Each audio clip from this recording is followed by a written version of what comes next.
The Color of Your Eyes, written by Blackcatsassin, read by gutterratt1213. Chapter 11, Air. The night in Duskwood was quite chilly, so I tried to hide my hands under my cardigan. The marketplace was quite lively for a town this little. So far, no one had recognized me, and I was very grateful for that. The aurora was close, so I stopped to check my phone to see what time it was. I was just checking again for messages when I heard a voice I hadn't heard for days. "Hey, finally, you're here!" I looked up. My heart was beating very fast. Jessy? My eyes lit up, and I was about to greet her happily when I saw her greeting Cleo. She was standing in front of the aurora with Dan and another guy I didn't recognize. He had his back towards me and his hood was up. They started to chat and exchange happy greetings. I just stood there like a fool, unable to move. "Guys, I'm here. Right here." I stood completely frozen. I was nervous. Should I call out? Should I approach them? Will they accept me or pretend not to know me? Suddenly, someone ran past me from behind.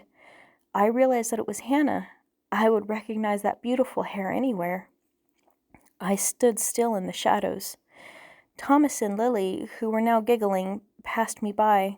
They didn't seem to realize that I was there. "Jake!" Hannah called out. My heart stopped beating. I saw the guy wearing the black hoodie turn around, and Hannah jumped onto him, embracing him in a tight hug.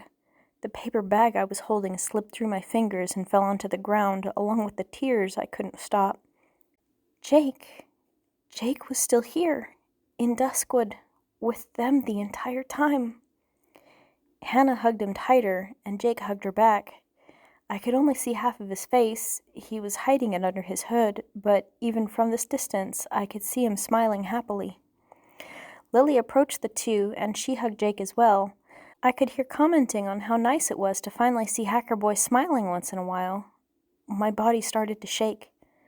Jake, I'm here." I hugged myself. The pain was too much. I couldn't stop myself from crying. I let out a cry, trying to catch some air. But I didn't want them to hear me wailing, so I covered my mouth to not make a sound. My body started to shake. I could feel the familiar panic creep in. My vision became blurry, so I hugged myself tighter to calm down, or else I would lose control. "Hey, it's nice that we're finally gathered here in Duskwood. So happy to have you with us, Jake. You look quite good tonight. Hey, don't flirt with my half-brother. We are complete, right? No one's missing?" "Nope, let's go inside." Then their voices disappeared as they all entered the bar. I stood there alone in the dark and cold, trying to catch some air without letting out a scream.